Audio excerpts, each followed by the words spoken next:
Hello बच्चों, good morning. कैसे हो आप सब? बढ़िया। आज हम पूरे 2 दिन बाद क्लास स्टार्ट कर रहे हैं और मैंने इससे पहले आप लोगों का जो कंप्लीट करवाया है वो है आपका नस्ट इक्वेशन, है ना, नस्ट समीकरण। नस्ट समीकरण से बच्चों मैंने सेल पोटेंशियल यानी ईएमएफ निकालना सिखा दिया था, यानी इसका एक अनुप्रयोग। और एक बच्चों मैंने आपको कंसंट्रेशन सेल यानी सांद्रता सेल भी करवा दिया है। ठीक है, तो ये 2 टॉपिक तो आपके कंप्लीट हो चुके हैं। आज हम जो बात करेंगे नष्ट समीकरण के साथ साम्य स्थिरांक कैसे कैलकुलेट करते हैं। ठीक है, तो थोड़ा ध्यान देना, और अगर आप लोगों को कुछ भी डाउट वगैरह में है तो आप साथ साथ पूछ लेना, ज्यादा बेहतर रहेगा। चलो, तो पहले ध्यान देना, इस पे आ जाते हैं वापस। देखो, नष्ट समीकरण से साम्य स्थिरांक निकालना है। आप लोगों को साम्य स्थिरांक पता है बच्चों? साम्य स्थिरांक होता क्या है? कहते हैं ना कि जब कोई रिएक्शन चलती है, अगर मैं सेल को ही कंसीडर कर लूं, अगर मैं यहाँ पे क्या कर लूं बच्चों, सेल को कंसीडर कर लूं, जैसे डेनियल सेल को, अगर मैं यहाँ पे ज्यादा आगे ना जाके डेनियल सेल को कंपेयर कर दूं कि कॉपर, ठीक है, 2+ जिंक, और ये बन रहा है आपका जिंक 2+ और देन, ठीक है। अब अगर मैं यहाँ साम्य स्थिरांक की बात करूं बच्चों, तो साम्य स्थिरांक जो होता है वो केसी होता है, इक्वल होता है किसके बच्चों? प्रोडक्ट की कंसेंट्रेशन, यानी जिंक 2+ और यहाँ पे कॉपर, और यहाँ पे आपका क्या हो जाएगा बच्चों? Cu2+ और यहाँ पे हो जाएगा बच्चों क्या? इसे बोलते हैं बच्चों क्या, कि जब फॉरवर्ड और बैकवर्ड यानी आगे वाली रिएक्शन और पीछे वाली रिएक्शन दोनों की स्पीड क्या हो जाए, बिल्कुल बराबर हो जाए, सेम हो जाए, तो ऐसी अवस्था को हम लोग बोलते हैं साम्यावस्था। क्या बोलते हैं? साम्यावस्था बोलते हैं। और जब ये चीज फिक्स हो जाती है ना, ना तो इसकी सांद्रता बदलती है रिएक्शन में, ना तो इसकी सांद्रता बदलती है, यानी रिएक्शन की सांद्रता क्या हो जाती है? फिक्स हो जाती है। यानी प्रोडक्ट और रिएक्टेंट की जब सांद्रता फिक्स हो जाती है बच्चों, तो उस केस में प्रोडक्ट और रिएक्टेंट की कंसंट्रेशंस का जो अनुपात आता है, जो रेशियो आता है, उसी को हम लोग क्या बोलते हैं? साम्य स्थिरांक बोलते हैं। क्या बोलते हैं बच्चों?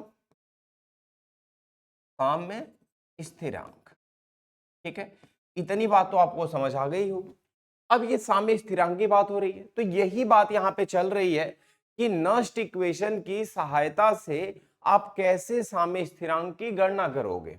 तो यहां ध्यान देते हैं, सेल के ईएमएफ का उपयोग सेल अभिक्रिया के साम्य स्थिरांक की गणना के लिए किया जा सकता है। साम्यावस्था पर दोनों इलेक्ट्रोडों के इलेक्ट्रोड विभव बराबर हो जाते हैं, अतः सेल का ईएमएफ शून्य हो जाता है। अगर आप ध्यान से इस बात को समझो, तो हम बात कर रहे हैं कि साम्यावस्था में जो सेल की रिएक्शन होती है वो किसकी वजह से होती है? या सेल का ईएमएफ, सेल का ईएमएफ जो होता है वो बच्चों क्या हो जाता है? जीरो हो जाता है। सेल का ईएमएफ जीरो हो जाएगा, तो अब यहाँ पे देना ध्यान कि आगे कैसे काम करेंगे इसमें। देखो, आपने जो इससे पहले इक्वेशन पढ़ी है वो क्या पढ़ी है बच्चों? ई सेल इक्वल टू, यहाँ पे क्या पढ़ा है? ई नॉट सेल। ठीक है, यहाँ पे बच्चों 2.303 आर टी अपान में क्या बच्चों? यहाँ पे एन एफ, और यहाँ पे क्या बच्चों? लॉग। ठीक है, लॉग में क्या बच्चों? यहाँ पे जिंक 2+, और यहाँ पे बच्चों क्या? यहाँ पे आपने पढ़ा है क्या? कॉपर 2+। यही किया है आप लोगों ने। ठीक है, अब अगर बच्चों यही किया है, अब ध्यान से समझोगे कि एट इक्विलिब्रियम यानी साम्यावस्था पर, कहां बच्चों?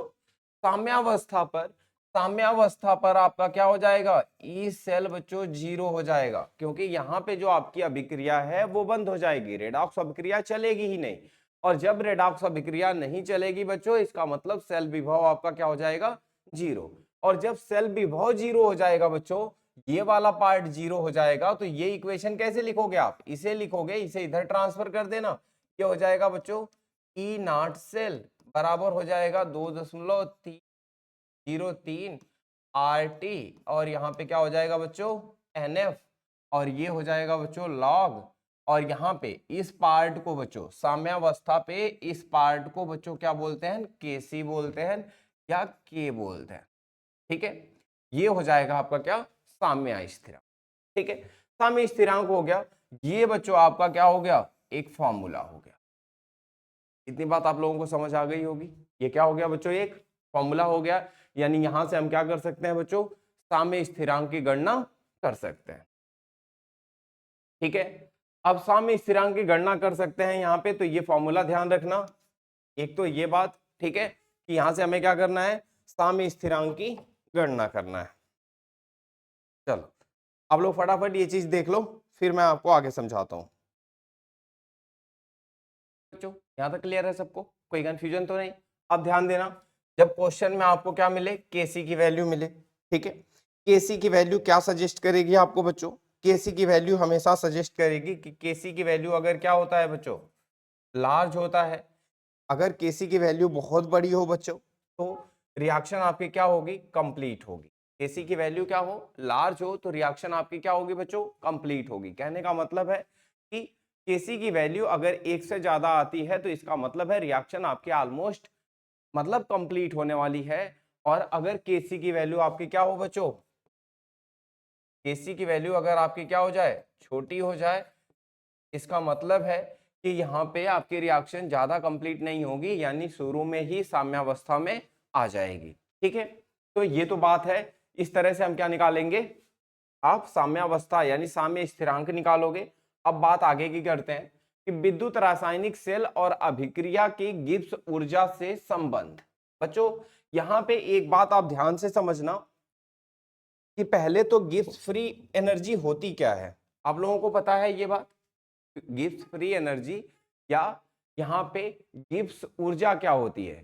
गिब्स ऊर्जा की अगर मैं बात करूं आपसे यहाँ पे, तो ध्यान देना, कहने का मतलब ये है बच्चों कि हर एक ऑब्जेक्ट, हर एक पदार्थ, हर एक मटेरियल के पास एक फ्री एनर्जी होती है। एक क्या होती है बच्चों, मुक्त ऊर्जा होती है, फ्री एनर्जी होती है। और ये फ्री एनर्जी इतनी होती है कि इनिशियली अगर हम कोई भी एनर्जी किसी केमिकल रिएक्शन में ना दें तो भी वो रिएक्शन थोड़ी देर तक अपने आप चलती है। कहने का मतलब है कि दो पदार्थों को अगर मैं मिक्स करूं तो रिएक्शन स्टार्ट हो जाती है।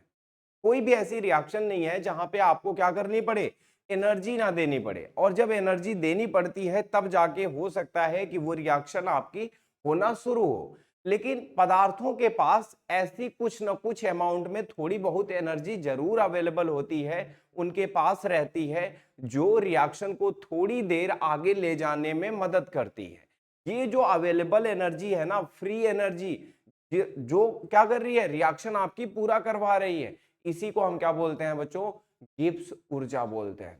ठीक है, तो आप लोगों के दिमाग में थोड़ी बात समझ आ गई होगी कि ऐसा कोई पदार्थ नहीं है जिसके पास थोड़ी बहुत क्या हो, एनर्जी अवेलेबल ना हो किसी भी काम को करने के लिए।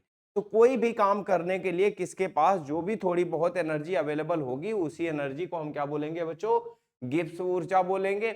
अब ध्यान देना कि यही गिब्स ऊर्जा जो पदार्थों के पास अवेलेबल होती है, ये क्या होती है, यूजफुल वर्क में यानी उपयोगी काम में क्या हो जाती है, आपकी कन्वर्ट होती है। यानी जितनी ऊर्जा, जितनी एनर्जी यहाँ पे क्या होगी उस पदार्थ के पास होगी, वही ऊर्जा आपका क्या होगा यहाँ पे, कहने का मतलब सेल विभव से हम उसे क्या करेंगे, कनेक्ट करेंगे। कहने का मतलब उसकी वजह से थोड़ी देर तक आपका यहाँ पे एक इलेक्ट्रिकल काम होगा। तो विद्युत रासायनिक सेल में रासायनिक ऊर्जा विद्युत ऊर्जा में परिवर्तित होती है। सेल विभव गिब्स ऊर्जा परिवर्तन से संबंधित रहता है।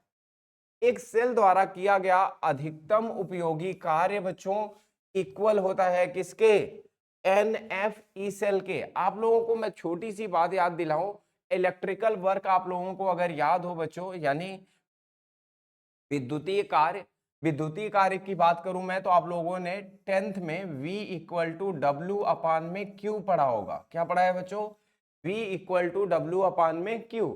ये क्या होता है बच्चों, विभवांतर होता है। W क्या होता है बच्चों, कार्य होता है। Q क्या होता है बच्चों, आवेश होता है। इसका मतलब अगर यहां मैं कार्य बराबर निकालूं तो V गुणे क्या हो जाता है, आवेश हो जाता है, यानी विभवांतर गुणे आवेश। ये क्या होता है बच्चों, ये होता है आपका इलेक्ट्रिकल वर्क, यानी आप ये कह सकते हो कि यही आपका क्या है, उपयोगी कार्य है। तो यहाँ पे बच्चों अगर मैं यहाँ पे बात करूं तो W जो हो जाएगा, ठीक है, यहाँ पे चार्ज क्या होगा बच्चों, चार्ज हम इसमें क्या लेते हैं बच्चों, फैराडे में लेते हैं। तो यहाँ पे जो ई नॉट सेल है या ई सेल है, ई सेल जो है बच्चों वो आपका क्या है, यहाँ पे विभवांतर का काम करेगा, यानी विभव का काम करेगा। और जो यहाँ पे NF है बच्चों, ये NF आपका क्या है, चार्ज है, आवेश है।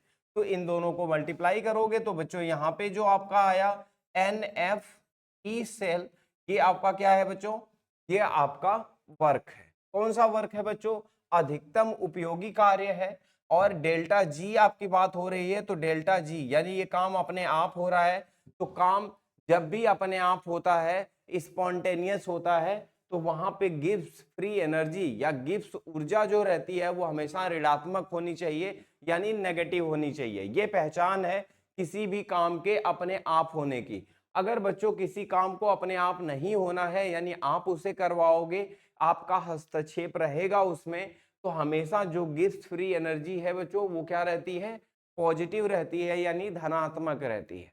इतनी बात अगर आप लोगों को क्लियर है तो ध्यान देना। ये हो गया हमारा क्या, संबंध हो गया बच्चों किसमें, गिब्स ऊर्जा में, और किसमें बच्चों, वर्क में, यानी सेल विभव में। सेल विभव और ऊर्जा में क्या हो गया, ये संबंध हो गया। और इसे आप ध्यान रखोगे क्योंकि न्यूमेरिकल इसमें से जरूर आने हैं। एक दो चीजें मैं और आपको कनेक्ट कर देता हूं इसमें। क्या कनेक्ट करना है बच्चों, डेल्टा जी इक्वल टू आपने बनाया NF ई सेल। क्या बनाया बच्चों, NF ई सेल बनाया। अब यहाँ पे एक चीज ध्यान देना, अगर मैं यहाँ पे स्टैंडर्ड गिब्स फ्री एनर्जी की बात करूं या आप यहाँ मानक विभव की बात करो, तो ये हो जाएगा आपका डेल्टा जी नॉट हो जाएगा NF ई नॉट, क्या हो जाएगा बच्चों, सेल हो जाएगा, ई नॉट सेल हो जाएगा बच्चों। तो यहाँ पे आप थोड़ी चीजें कनेक्ट करो साम्य स्थिरांक पे, साम्य स्थिरांक पे बात करेंगे, है ना, यानी मैक्सिमम गिब्स फ्री एनर्जी की। तो यहाँ पे ये चीजें कैसे मैनेज करोगे, ये चीजें मैनेज करोगे, आपने वहां पे निकाला है, क्या निकाला है बच्चों, ई नॉट सेल इक्वल टू क्या निकाला है, 2.303 RT अपान में क्या निकाला है, NF निकाला है।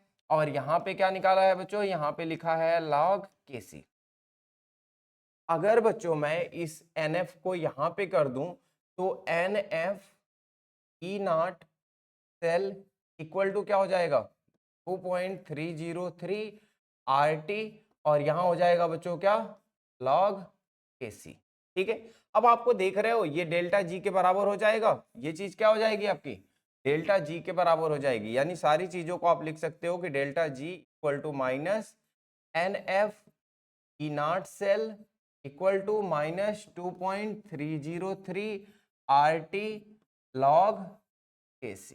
ठीक है बच्चों, ये फॉर्मूला ध्यान रखोगे, यानी साम्य स्थिरांक पता हो तब भी आप गिब्स फ्री एनर्जी निकाल सकते हो। गिब्स फ्री एनर्जी से आप सेल विभव, इन तीनों में ये क्या है आपका कनेक्शन है बच्चों, ये आपका क्या है, रिलेशन है। इतनी बात समझ आ रही है, अगर इतनी बात समझ आ रही है तो ध्यान देना, आगे चलते हैं। कुछ भी नहीं समझ आया होगा बच्चों तो बीच में मुझे बता देना कि कहाँ आपको नहीं समझ आ रहा है, मैं रिपीट कर दूंगा, चीजें समझा दूंगा आपको। कोई परेशानी तो नहीं है,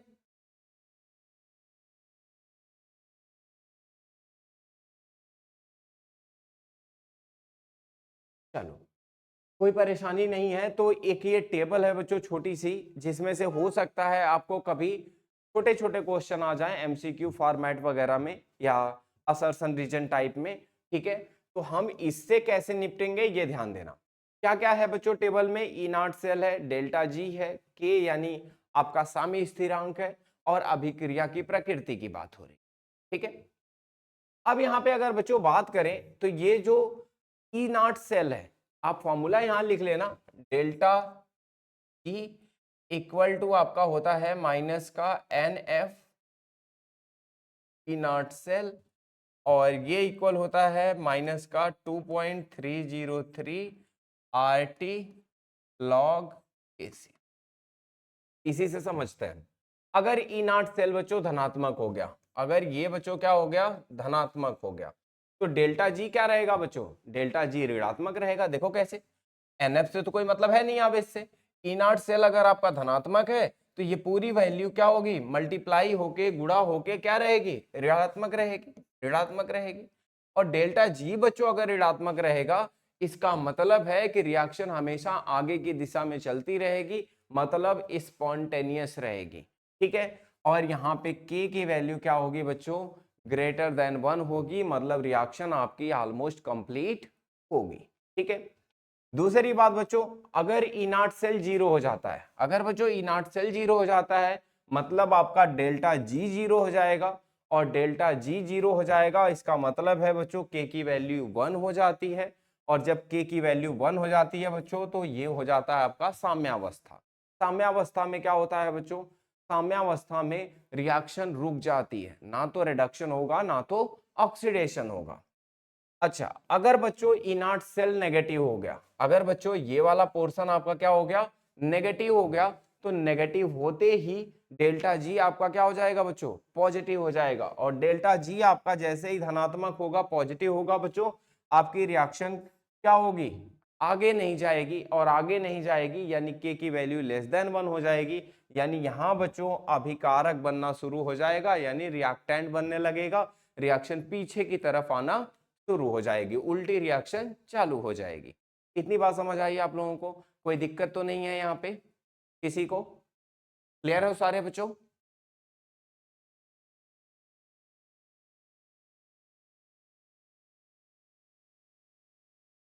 अगर आप लोगों को ये बातें यहाँ तक क्लियर हैं बच्चों, तो एक क्वेश्चन कर लेते हैं। ठीक है, क्वेश्चन क्या है ध्यान से समझिएगा, रिपीट करूं,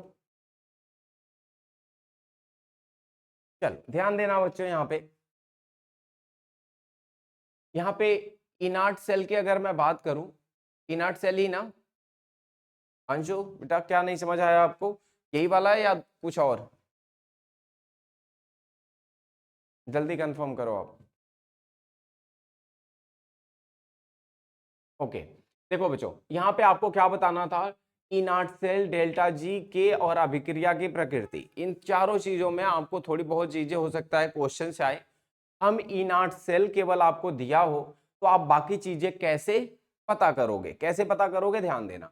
delta G equal to formula लिखा है आपने एन एफ इनर्ट सेल लिखा है, ठीक है, ध्यान देना। अगर बच्चों ये जो सेल विभव है, इनर्ट सेल अगर धनात्मक हुआ, अगर धनात्मक का मतलब पॉजिटिव आया, तो इस पूरे फॉर्मूले में आप जब रखोगे तो ये मल्टीप्लाई होके पूरा क्या आएगा आपका बच्चों, नेगेटिव रहेगा, क्योंकि ये पॉजिटिव और ये साइन आगे नेगेटिव है, पॉजिटिव और नेगेटिव का मल्टीप्लीकेशन क्या आता है, नेगेटिव आता है। इसका मतलब नेगेटिव आएगा तो डेल्टा जी आपका क्या आएगा, नेगेटिव आया, और डेल्टा जी नेगेटिव मतलब कि रिएक्शन क्या होगी, स्पॉन्टेनियस होगी, रिएक्शन आगे की तरफ चलेगी। कहने का मतलब है रिएक्शन अपने आप चलेगी, आपको चलाना नहीं पड़ेगा। रिएक्शन में हमेशा क्या बनेगा बच्चों, उत्पाद बनेगा, यानी कहने का मतलब हमेशा बच्चों आगे की तरफ रिएक्शन चलेगी। स्पॉन्टेनियस कहने का मतलब ये है, ठीक है। यहाँ पे के आपका क्या रहेगा, ग्रेटर देन 1 रहेगा, मतलब कि आपका जो उत्पाद है, जो प्रोडक्ट है वो ज्यादा बनेगा, रिएक्टेंट आपका खर्च होता रहेगा, ये बात है। दूसरी बात में, जब बच्चों इनर्ट सेल जीरो हो जाए, इनर्ट सेल अगर बच्चों जीरो हो गया, सेल विभव जीरो हो गया, सेल विभव के जीरो होने का मतलब है बच्चों कि वो क्या होगा, साम्यावस्था होगी। साम्यावस्था का मतलब होता है एग्जैक्टली बच्चों कि यहाँ पे रिएक्शन आगे कैरी नहीं होगी, रिएक्शन रुक जाएगी, यानी यहाँ पे रिडक्शन और ऑक्सीडेशन बंद हो जाएगा, ठीक है। ना तो आपके उत्पाद की कोई सांद्रता चेंज होगी और ना ही आपके अभिकारक की कोई सांद्रता चेंज होगी, दोनों ही क्या हो जाएंगे, फिक्स हो जाएंगे। तो ऐसी सिचुएशन को हम क्या बोलते हैं बच्चों, साम्यावस्था बोलते हैं। और साम्यावस्था में जो साम्य स्थिरांक के की वैल्यू होती है, ये क्या हो जाएगी बच्चों, 1 हो जाएगी। अगर आपका इनर्ट सेल ऋणात्मक हुआ, ऋणात्मक का बच्चों मतलब यहाँ पे ये नेगेटिव हो गया, तो नेगेटिव और नेगेटिव क्या हो जाएगा, पॉजिटिव हो जाएगा।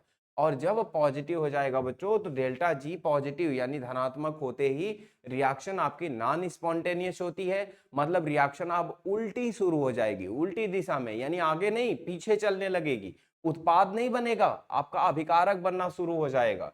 ऐसी दिशा में, ऐसे केस में बच्चों कहते हैं कि के की वैल्यू क्या हो जाएगी, लेस देन 1 हो जाएगी, यानी उत्पाद कम होने लगेगा और अभिकारक बढ़ने लगेगा। इतनी बात समझ आई?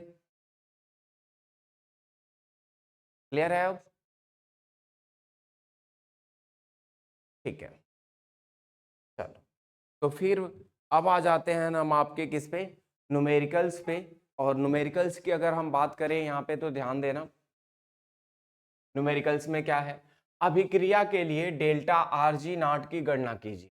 ठीक है, मैग्नीशियम कॉपर, मैग्नीशियम 2+ कॉपर में कन्वर्ट है, दिया गया है ई सेल यानी सेल विभव दे रखा है ई नॉट बच्चों, और एफ दे रखा है। ठीक है, अब डेल्टा आरजी नॉट की गणना करनी है बच्चों। आप बताओ मुझे डेल्टा आरजी नॉट क्या होता है बच्चों, माइनस का एन एफ ई नॉट क्या होता है बच्चों, ई सेल होता है। अब यहाँ पे सारी वैल्यूज रख दो बच्चों, ई नॉट सेल की वैल्यू दे रखा है और आपको 1 फैराडे दे रखा है। और इस वाली रिएक्शन में आप देखो कि 2+ से कहा जा रहा है बच्चों, Cu में कितने इलेक्ट्रॉन चेंज हो रहे हैं बच्चों, n की वैल्यू यहाँ पे कितनी हो जाएगी, 2 हो जाएगी। n की वैल्यू 2 हो जाएगी तो यहाँ लिखोगे 2 इंटू में फैराडे आपका कितना होता है बच्चों, 96500। ई नॉट सेल की वैल्यू बच्चों है 2.71। ठीक है, ये तो आपकी बात हो गई। अब इसे आप क्या कर दो, कैलकुलेट कर दो। कैलकुलेट करोगे तो बच्चों कितना हो जाएगा, तो आप इसे क्या करना, मल्टीप्लाई कर दो। 2 से करोगे बच्चों तो ये हो जाएगा 0 0, 2 5 जा 10 और 2 6 जा 12 12 13 और 2 9 जा 18 और 1 19 और इनटू में 2.71 हो जाए। ठीक है, अब यहाँ पे ध्यान देना, अगर हम इसे मल्टीप्लाई करें 19300 तो ये हो जाएगा बच्चों क्या, 2.71। अब मल्टीप्लाई कर दो, ये क्या हो जाएगा 0 0 और ये हो जाएगा 391, 1 से करोगे तो 7 से 0 0 0 और 7 से करोगे 7 3 जा कितना बच्चों 21 और 7 9 जा 63 एंड 2 65 और 7 1 जा और 7 तो 7 एकम 7 हो जाएगा और कितना हो जाएगा 7 6 13 हो जाएगा बच्चों। ठीक है, 2 से करो, 2 से 0 0 एंड 0 और 2 3 क्या हो जाएगा 6 हो जाएगा, 2 9 कितना हो जाएगा 18 हो जाएगा और 2 एकम 2 1 3 हो जाएगा। जोड़ दो 0 0 0 3 हो जाएगा, 9 1 10 हो जाएगा, 6 5 11 1 12 1 13 हो जाएगा, 8 3 11 1 12 हो जाएगा, 3 1 4 1 5 हो जाएगा। अगर बच्चों ये आएगा 0.2 अंक पे लगा दो तो ये हो जाएगा बच्चों 5230, कितना हो जाएगा 5230। ठीक है, ये बच्चों क्या हो जाएगी आपकी एनर्जी हो जाएगी, क्या हो जाएगी बच्चों एनर्जी। क्या इतनी बात क्लियर है आप लोगों को, कोई कंफ्यूजन तो नहीं है बच्चा यहाँ पे?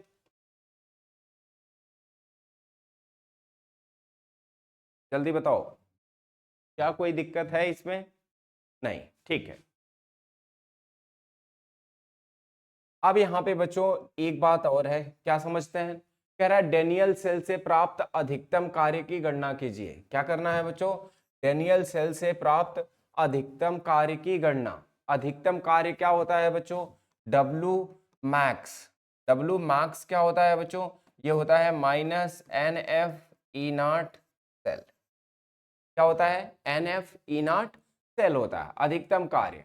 अब बच्चों यहाँ पे आपके दिमाग में होगा कि डेनियल सेल से निकालना है, तो डेनियल सेल में आप चीजें निकालोगे कैसे, तो आपको यहाँ पे क्या दे रखा है बच्चों, यहाँ पे दे रखा है इलेक्ट्रोड विभव। इलेक्ट्रोड विभव से ई नॉट सेल निकालोगे, क्या निकालोगे बच्चों, ई नॉट सेल निकालोगे। ई नॉट सेल क्या होगा बच्चों, आपका ई नॉट सेल होगा यहाँ पे ई कैथोड माइनस ई एनोड। ठीक है, ई कैथोड माइनस ई एनोड, तो ई कैथोड आपका क्या है बच्चों 0.34 माइनस माइनस 0.76, ये हो जाएगा बच्चों कितना, ये हो जाएगा बच्चों आपका जोड़ के 7। ठीक है, जुड़ जाएगा 6 4 10 हो जाएगा, 7 3 10 हो जाएगा, 10 1 11 हो जाएगा बच्चों ये। ठीक है, ये हो जाएगा आपका 11 और यहाँ हो जाएगा 1.1 वोल्ट आ जाएगा। ये क्या आ गया बच्चों, सेल विभव तो आपको मिल गया। अब जब आपको सेल विभव यहाँ पे मिल गया, अब आपको क्या करना है बच्चों, अब आपको करना है यहाँ पे ये है कि आप यहाँ पे W मैक्स निकालिए। W मैक्स के लिए बच्चों n की वैल्यू कितनी रखोगे, 2 रखोगे यहाँ पे, ठीक है। तो n की वैल्यू क्या कर देना, 2 रख देना, फैराडे की जगह रख देना 96500 और बच्चों ई नॉट सेल की जगह 1.1 वोल्ट रख देना। इतनी बात अगर आप लोगों को समझ आ गई है तो यही क्या करना है आपको, मल्टीप्लाई कर देना। यहां से बच्चों क्या निकल जाएगा, आपका अधिकतम कार्य निकल जाएगा, ठीक है। अब यहाँ पे क्या है बच्चों, अभिक्रिया के लिए क्या निकालना है, सेल का EMF ज्ञात करना है, ठीक है। क्या है बच्चों, 2AgCl है बच्चों, H2 गैस है और फिर ये सिल्वर में बदल रहा है और ये H+ आयन में और ये Cl- है, ठीक है। ऐसे तो आपका क्या हो रहा है, चेंज हो रहा है। अब यहाँ पे डेल्टा Rg0 आपको क्या देखा है, दे रखा है बच्चों, सेल का EMF निकालना है। सेल का EMF कैसे निकालोगे बच्चों, आप ये बताओ।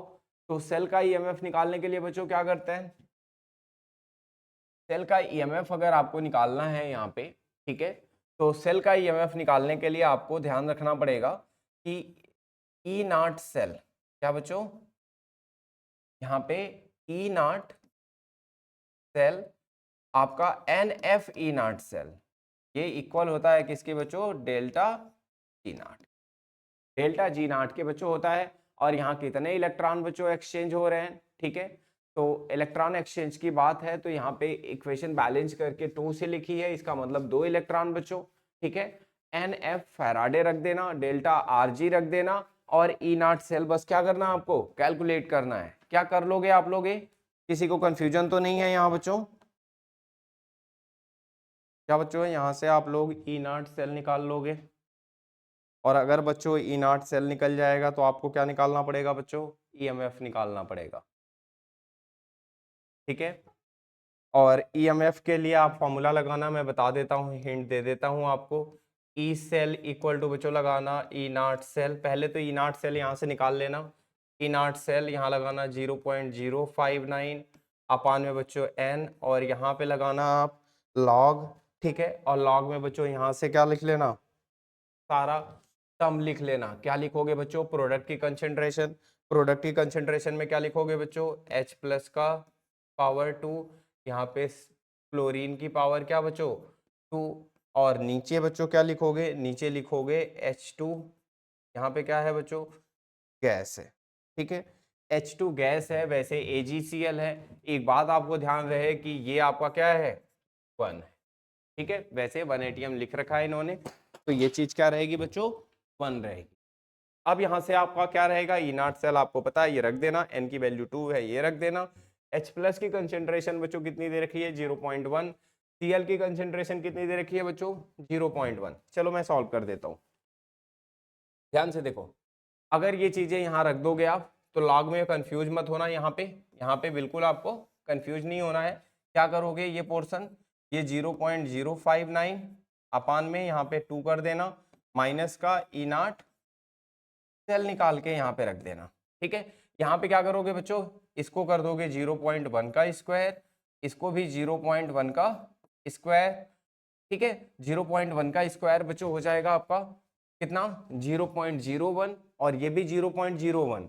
यानी एक तरह से अगर हम यहाँ पे बात करें तो यहाँ 10 की घात -2, 10 की घात कितना -2, 10 की घात -4 हो जाएगा। ये कितना हो जाएगा बच्चों, 10 की घात -4 हो जाएगा। कैसे बच्चों, 0.1 को हम क्या लिख सकते हैं, 10 की घात -1 लिख सकते हैं, तो इसका स्क्वायर है बच्चों, तो ये कितना हो जाएगा, 10 की घात -2 हो जाएगा। और अगर दोनों 10 की घात -2 हो जाएंगे बच्चों, तो 10 की घात -2 गुणे 10 की घात -2, जब बेस सेम होता है बच्चों ना तो पावर ऐड हो जाती है, तो कितना हो जाएगा, 10 की घात -4 हो जाएगा, ठीक है। यहाँ तो 10 की घात -4 हो जाएगा बच्चों। और एक सबसे जरूरी बात, log 10 की वैल्यू क्या होती है बच्चों, 1 होती है। log 10 की वैल्यू कितनी होती है, 1 होती है। जब log 10 की वैल्यू 1 होती है तो ये -4 हो जाएगा। यानी कहने का मतलब ये क्वेश्चन आपका यहाँ तक आ जाएगा, E0 सेल, और ये हो जाएगा 0.059, यहाँ 2 और ये जैसे ही 4 होगा ये वाला प्लस हो जाएगा और गुणा कर देना 4 से, ठीक है। तो यहाँ तक और E0 सेल निकाल के इसमें रख लेना। इतनी बात क्लियर है। कोई कंफ्यूजन तो नहीं है किसी को? बच्चों आपका दूसरा पोर्शन भी कंप्लीट हो गया, ठीक है, ध्यान से समझना। अभी तक मैंने 2 पार्ट इसका कंप्लीट करा दिया है, कोलराउस लॉ वगैरह यानी कंडक्टिविटी वगैरह, ठीक है। और इसके अलावा अब ये दूसरा काम था आपका जिसमें नष्ट समीकरण था, सेल विभव वगैरह था, ठीक है, ईएमएफ था सेल का, यानी सेल रिएक्शंस थी, साम्य स्थिरांक वगैरह था, ठीक है, गिब्स फ्री एनर्जी वगैरह थी, ये सब चीजें कंप्लीट हो गई। समझ रहे हो? अब केवल चैप्टर का एक पोर्शन बचा है बच्चों, वो है आपका इलेक्ट्रोलिसिस, ठीक है, जिसमें हम बेसिकली बात करेंगे बैटरी की, बैटरी में होने वाली सारी रिएक्शंस की, है ना, सेल कैसे बनाते हैं, प्राइमरी सेल सेकेंडरी सेल क्या होता है, ये सब सारी चीजें। और इवन बच्चों आपका कोरोजन वगैरह वाला टॉपिक भी है, यानी आपका जंग वगैरह कैसे लगता है, मेटल खराब कैसे होते हैं, ठीक है, ये सारी चीजें। तो फिलहाल यहां तक आप लोग बहुत अच्छे से थोड़ा कंप्लीट कर लो। और एनसीईआरटी में बच्चों और आपके बुक के अंदर बहुत सारे क्वेश्चंस हैं इससे रिलेटेड, वो सारे क्वेश्चन अटेम्प्ट कर लेना अगली क्लास तक। और जो भी आप लोगों के डाउट्स वगैरह हैं बच्चों, वो सारी चीजें मुझे कंफर्म कर देना, ठीक है, ताकि मैं आपके सारे डाउट्स क्लियर करूं और चैप्टर आपका अच्छे से कंप्लीट हो जाए। कोई परेशानी, कोई दिक्कत तो नहीं बच्चों किसी को? ठीक है, तब तक आप लोग ये सारी चीजें पूरी कर लो। मिलते हैं, बाय।